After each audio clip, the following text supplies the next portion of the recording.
Hello, good evening. Welcome to RupEng-News. A very good evening indeed. I'm Chamindi Samarasekara. And I'm Clifford Richards. First of all, a look at the headlines.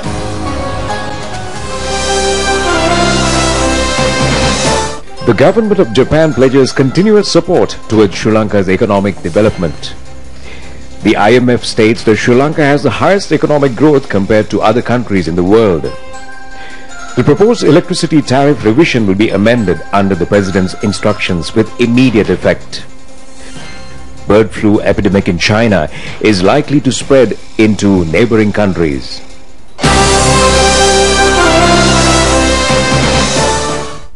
And now for the news in detail. Government of Japan pledged continuous support to Sri Lanka's economic development. Japan's Deputy Prime Minister Taro Aso, who is currently in the island, made this pledge when he called on President Mahinda Rajapaksa. On invitation by the President, Japan's delegation headed by Deputy Prime Minister of Japan arrived at Katunayake International Airport last night. Ministers Basil Rajapaksa, WDJ Seniviratne and Deputy Minister Niomal Pereira received the delegation at the airport. Subsequently, Japan's Deputy Prime Minister Mr. Aso signed the special guest book kept at the airport. The delegation will stay 3 days in the country.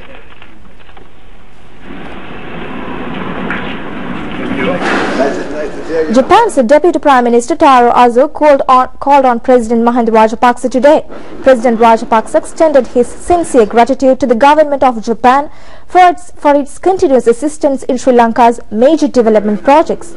Deputy Prime Minister of Japan, Mr. Aso, said that the economic ties between the countries should be strengthened while promoting investments.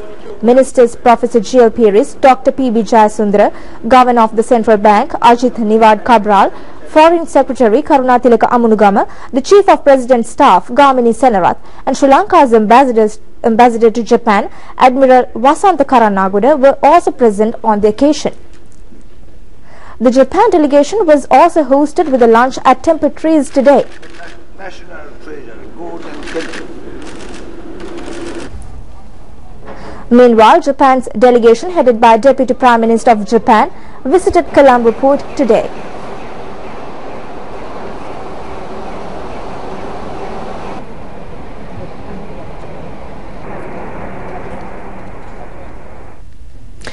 The International Monetary Fund stated that Sri Lanka has achieved a clear and a highest economic growth compared to other countries in the world. The IMF, in its new report, mentioned that Sri Lanka has several feasible factors for its economic growth.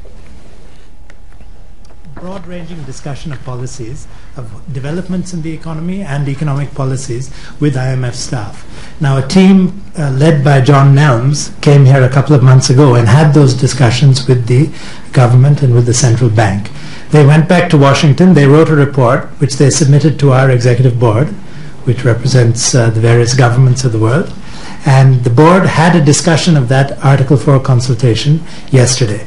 So as I've done in the past, over these past few years that I've been here in Colombo, I thought that I would have a press conference after this board meeting to answer any questions that you have about what the board discussed and what our views are on the Sri Lankan economy. Maybe before I throw it open for questions, I can just give you an overview of the main findings and the main views that were expressed and which the board endorsed yesterday. The basic finding, I would say, is that the economy has made a lot of progress, but there are still challenges and there are still risks. The economy grew at 6.4% last year, and we see something similar, maybe slightly slower, around 6.25% for this year, 2013. Now, these figures are slower than what we had in 2010 and 2011, but it's important to remember that they are still higher than the average for emerging and developing economies across the world. In terms of inflation, inflation has come down quite a bit. There was a very recent release of the April data showing that inflation is down to 6.4% year. The Ministry of Power and Energy announces that the relief provided by the President at yesterday's May Day rally in connection with the electricity tariff revision will be implemented from the 20th of April. The objective of this relief is to provide a favourable electricity tariff revision. The Secretary of the Ministry of Power and Energy said that he would inform the new decision at the meeting he'll be holding with the Public Utility Commission. The President has decided to revise the proposed electricity tariff revision favourable to the public. The President made this pledge at the May Day rally held in Campbell Park yesterday. President Rajapaksa said that the opposition is all out with candles in hand. The President also said that the opposition had no courage to construct the Upper Kotmale powerhouse in fear that the government would fall. They also could not move with Norachole powerhouse or the Kerala power plant. If this goes like this, the people would not have had any alternative but to have candles in their hands to get light. Adding further, the President said that 65% of the population of the country had electricity when this government came into power, with no electricity to the remote areas, low-income families in the north and to the estates. However, the present government is able to provide electricity to 95% of the masses of the country. The electricity tariff revision has to be submitted in order to give electricity to the whole country, he said. However, the President said that the government has granted relief up to 180 units. Adding further, the President said that the charge for 90 units would be the same from 91 to 95%, giving relief to the consumers. The President said that there is no change for the electricity tariff to the consumers who use up to 60 units. අපි ඒකේ දැන් ලොකු වෙනසක් කරන්න බලාපොරොත්තු වෙනවා. ඒකින්ද මම තීන්දුව කරා. ඒකක 180 දක්වා විදුලි පරිභෝජනය කරන අයට අපි යම් කිසි ප්‍රතිශතයක් අඩු කරන්න කටයුතු කරමු.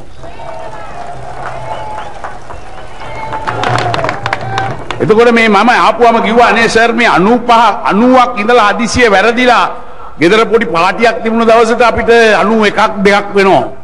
එතකොට ටිකක් ගාන වැඩි කියලා. මං කිව්වා කමක් නැහැ එහෙමනම් 5ක් විතර යනකම් පාටි දාන්න ඉඩ දෙන්න කියලා හැමදාම 90 දාලා දෙන අයට. ඒකකයේ අතර 5ක් විතර පොඩ්ඩක් එහා මෙහා කරන්න කියලා ඇමතිතුමිය මම සටහන් කරගෙන ගිහිල්ලා කියන්නේ. 7-5ක්වත් වැඩි කරන්න එපා කියලා 60 දක්වා. බොහොම පැහැදිලිව කියලා දෙනවා. ඒකින්ද 60 වෙනකන් වැඩි කරන්න එපා මොකද එයාලා පරිස්සමෙන් කරනවා ඒ වැඩේ. According to the new electricity tariff revision, power tariff will not be increased for the consumers whose usage does not exceed 60 units. The power tariff of the consumers who use up to 61, that's from 61 to 180 units, would have a fuel adjust charge decreased up to 25%. The charge for the 60 units will be the same from 61 to 66 units, while the charge for the 90 units will be the same from 91 to 96 units. The charge for 120 units would be from the same amount, that's from 121 to 126 units. Thousands of people, mainly workers, spilled out of Campbell Park yesterday. Over 2 million people participated at the rally. The massive crowd gathered at the rally, giving a clear message of confidence and solidarity with the United People's Freedom Alliance, which brought development to the country by eradicating the terrorism. Minister Dallas Alahaperume said, "This is the first May Day rally of Sri Lanka Freedom Party, which has a history of 60 years, to see a massive crowd like this."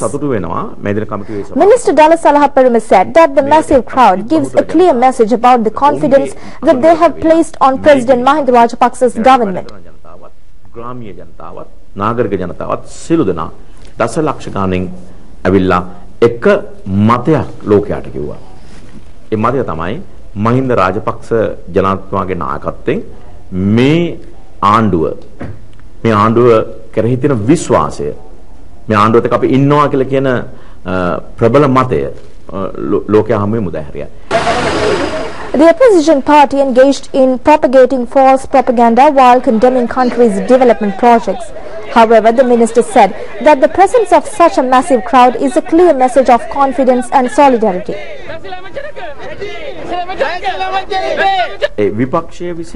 Minister Dala Salahaperama said that the allegations made by the opposition are totally baseless, and this is proved by the massive crowd at the UPFA rally. මතයක් බව බොහොම පැහැදිලිව සනාථ වීම අතිගරු ජනාධිපතිතුමා කෙරෙහි තියෙන ජනතාවගේ අසීමිත විශ්වාසය අපේ මේ ශක්තියේ මහා ශක්තියේ පදනම ඒ වගේම මේ වෙනුවෙන් කැපුණු ශ්‍රී ලංකා නිදහස් පක්ෂයේ නායකත්වය මහජන එක්සත් පෙරමුණේ නායකත්වය ඇතුළු අපේ සියලුම සහෝදර පක්ෂවල ඒ කැපවීම මේ දින ඓතිහාසික වාර්තාව කෙරෙහි බලපෑම President Mahinda Rajapaksa, addressing the May Day rally, said that this is the special May Day rally throughout his political life. The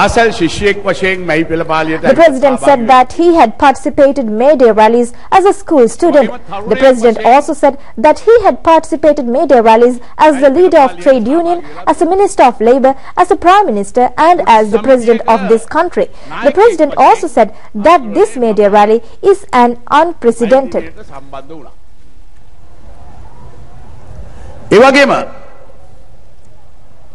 මන්ත්‍රීවරයෙක් වශයෙන් ආණ්ඩුවේ විපක්ෂයේ කම්කරු ඇමතිවරයා වශයෙන් ඇමතිවරයෙක් වශයෙන්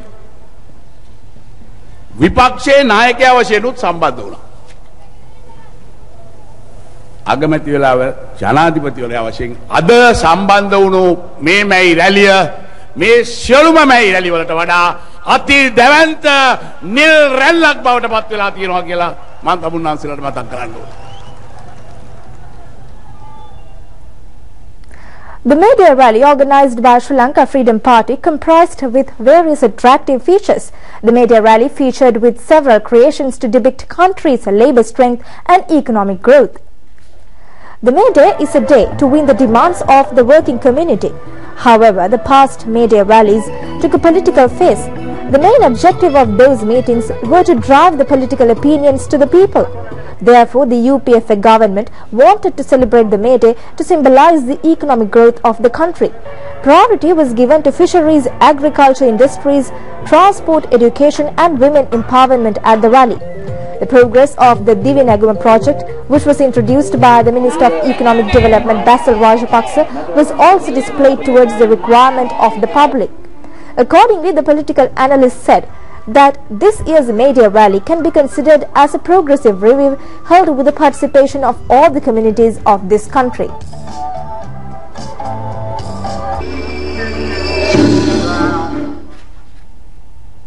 Well, more on May Day. Several more political parties aligned to the UPFA have organized May Day processions and rallies in Colombo and also in the suburbs. The May Day procession of the National Freedom Front began near the St. John's College in Demataguda. The May Day rally was held at PD City Centre Stadium in Maligawata under patronage of Minister Vimal Weerawansa. Minister Vimal Weerawansa said that countries like Norway are supporting communal issues.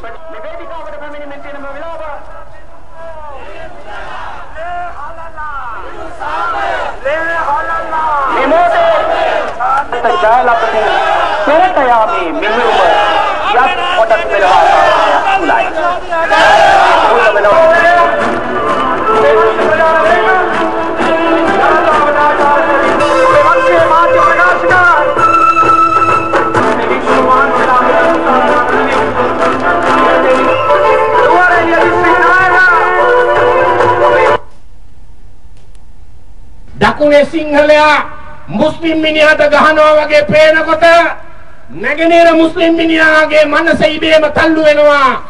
අනේ අපි දෙමළ බලවේගත් එක්ක එකතු වෙලා හරි මේකට මුහුණ දෙන්න ඕන. අපි ආරක්ෂාවට දෙමළ බලවේගත් එක්ක හිට ගන්න ඕන කියන තැනට නැගෙනහිර මුස්ලිම් ජනතාව තල්ලු වෙනවා.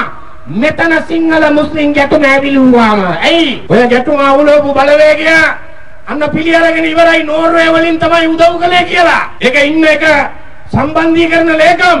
ඔව් අපි නෝර්වේ ගියා. තමිල් ඩයස්පෝරා එක හම්බ වුණා. අපිට නෝර්වේ වලින් සල්ලි ආධාර දුන්නා. අපි ඇවිල්ලා ආපු ගමන් පටන් ගත්තා. නෝර්වේ අපිට කියපු විදියට සිංහල මුස්ලිම් ගැටුම අවුලවන්න වැඩි. සම්බන්ධීකරණ ලේකම් කියන මිනිස්සයා ඒ සංවිධානයේ අඩු ගානේ අපේ ආමතුරුනේ පන්සලක දායක සභාවකවත් හිටපු මිනිහෙක් නෙවෙයි. NGO කුක්කෙක් නෝර්වේ තානාපති කාර්යාලය නිවේදනයක් නිකුත් කළා. අපි සල්ලි දුන්නේ නෑ අධ්‍යාපනික මූල්‍ය ආධාර දුන්නා. නෝර්වේ කාර්යයට මොකද එකපාරට සිංහල බෞද්ධය ගැන ඇතිවෙච්ච කැක්කුම මේක නෝර්වේ තමිල් ඩියස්පෝරා එකේ උගුලක්. The May Day procession of the left front began from Shalika grounds in Narahempita. The rally was held at the Lalit Athuratmudali Stadium in Kirlapana with the participation of Ministers Vasudeva Nanayakkara, D. Gunasekara and Professor Tissu Vitarana. Minister D. Gunasekara said that May Day holiday was obtained after several protests in 1956. But it is regrettable to note that labourers are staying at home without participating in May Day rallies, he said. ඔවුන්නේ මේ දිනේ නොතකා ගෙදර වලට එනවා. ඒක තමයි මා කියා සිටියේ මේ දිනේ හරිය අමතක කරලා දෙනවා කියලා. The Ceylon Workers' Congress conducted the May Day commemoration in Nuwara town under the patronage of its leader, Minister Arumugam Thondaman. Minister Basil Rajapaksa was also present. Minister Basil Rajapaksa said that the estate workers had received all the facilities due to the hard work of the Ceylon Workers' Congress. තොණ්ඩවන් මැතිතුමා ඇතුළු ඒ නායකින් තෝරගත්තේ ආණ්ඩුවත් එක්ක ඉඳගෙන කම්කරු ජනතාවගේ ඉල්ලීම් දිනා ගන්නයි. විශේෂයෙන්ම වතුකර ජනතාවගේ මෙතෙක් ලබා දීලා තියෙන සෑම ඉල්ලීමකටම නායකත්වය දුන්නේ තමුන්නාන්සලගේ කම්කරු කොංග්‍රසයයි කියන එක මේ අවස්ථාවේ බයනතෝ කියනවා. Meanwhile, the National Estate Workers Union May Day rally was held at the Thalawakale town under the patronage of parliamentarian P. Digambaram and in the presence of MP Namal Rajapaksa. Parliamentarian Namal Rajapaksa said that the rights were ensured under the shadow of President Mahinda Rajapaksa, who is a great leader who represents the workers.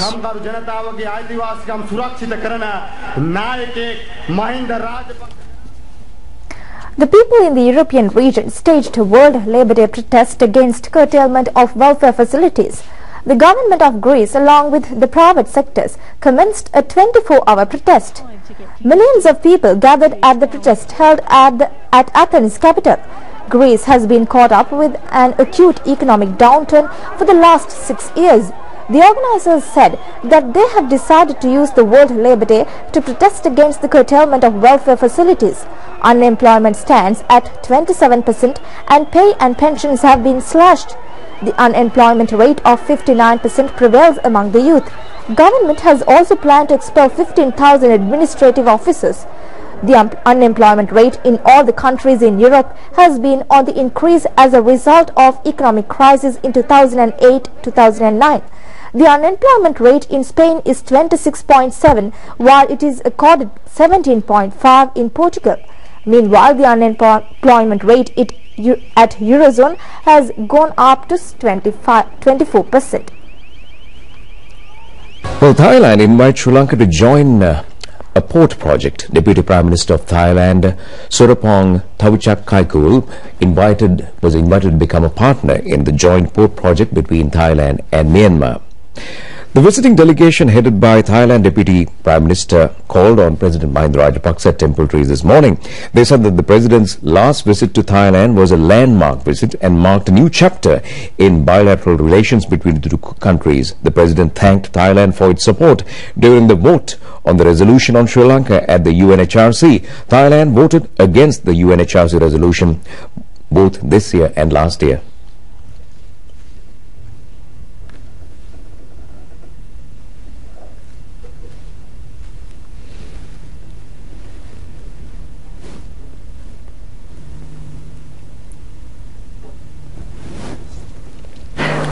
Thailand and Sri Lanka have long enjoyed close and cordial ties which are linked by our common Buddhist heritage and based on a solid foundation of mutual trust and confidence. We are working actively to deepen our relations. The President of Sri Lanka was in Thailand last May, and at the end of this month, the Thai Prime Minister will visit Sri Lanka.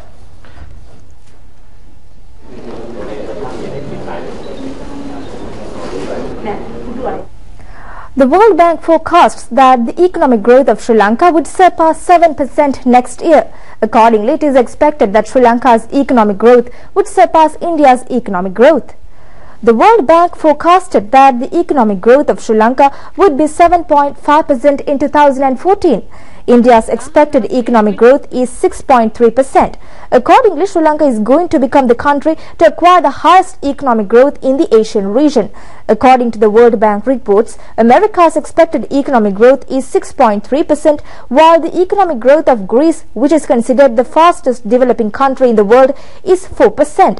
The World Bank expects that the economic growth of Sri Lanka would be a highlighting point in the years to come.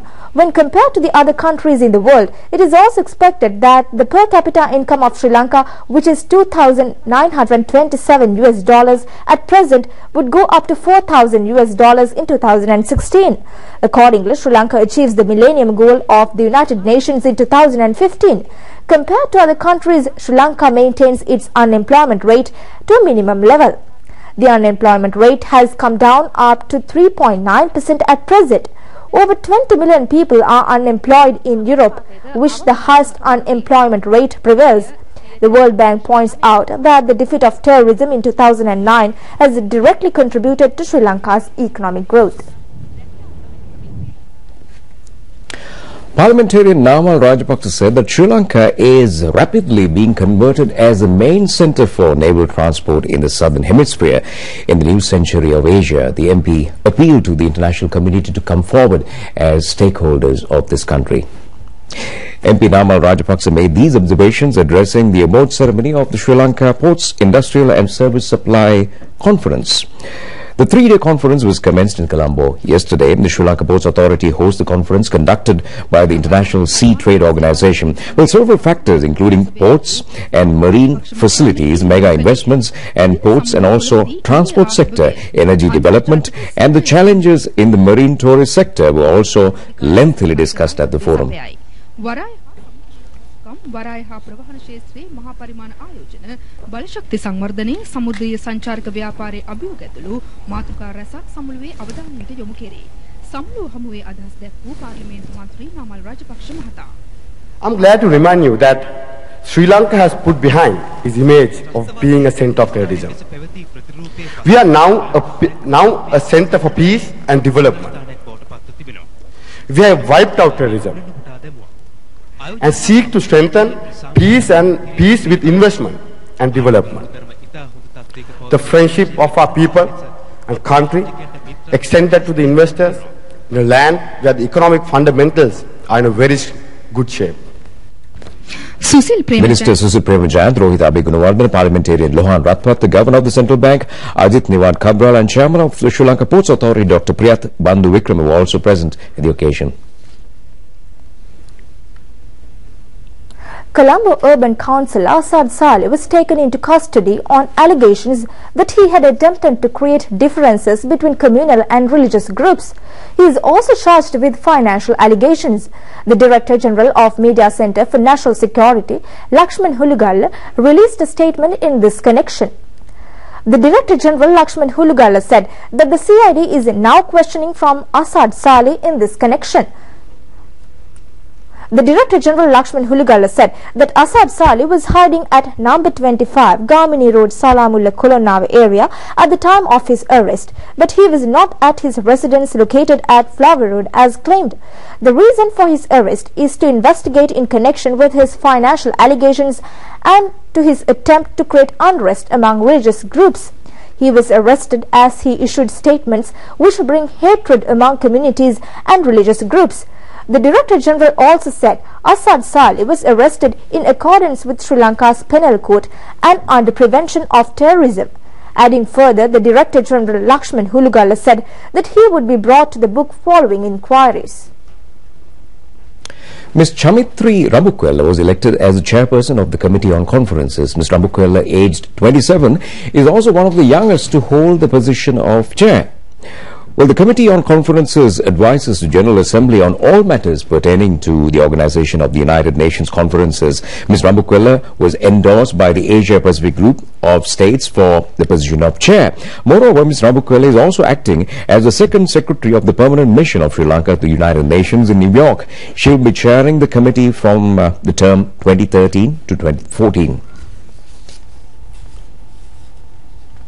The leader of Sri Lanka Mahajana Party, Mr. Ranjit Nawaratne, passed away. He passed away at the age of 65 years while being treated at the National Hospital due to a neuro complication.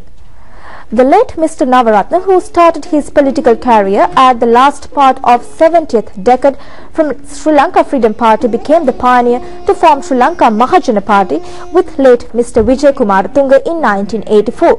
The first opposition leader of North Western Province, the late Mr. Nawaratne also acted to align Sri Lanka Mahajana Party with the People's Alliance formed in 1992. Mr. Nawaratne, who became the leader of Sri Lanka Mahajana Party in 1994, entered the parliament in 2000 contesting under PA banner. The mortal remains of late Mr. Nawaratne was kept at his residence in Vahara Kurunagala today noon. The final rites will be held at Kurunagala Malikapita Stadium on Sunday. You're watching RupEng News. We move on to the trading details of the Colombo Stock Exchange.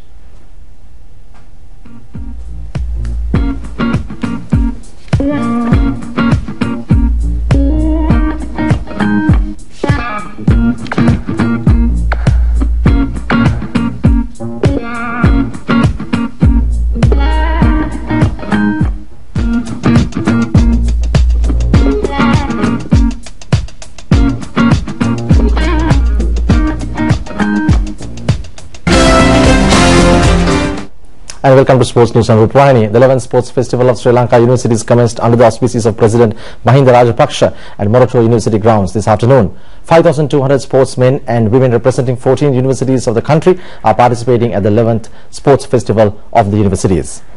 Moratuwa University hosts the 11th Sports Festival. The Sports Festival of the universities, which commenced at Peradeniya University in 1980, is organized once in 3 years. The participation of sportsmen and women from 14 countries features the sports festival. The sports festival, which is to be held up to the 11th of this month, comprises of 35 events. Making the inauguration of the festival, President Mahinda Rajapaksa made official statement.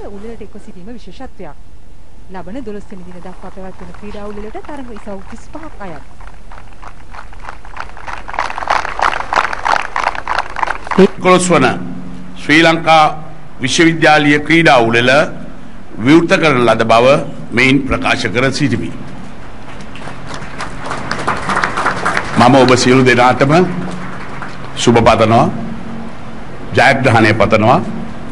ඔබ ජය පරාජය නොව මම දැඩිසේ විශ්වාස කරනවා ඒට සහභාගී වීම තමයි ක්‍රීඩාවට සහභාගී වීම තමයි ඔබගේ තියෙන වටිනාකම. The closing ceremony of the sports festival will be held under the auspices of Minister S.B. Dissanayake on the 12th at Moratuwa University. Distinguished guests, including the Vice Chancellors of universities, were present at the inaugural session today. Well, that's all the news we have for you tonight. We'll be back with more news tomorrow at the same time. Till then, take care. Good night.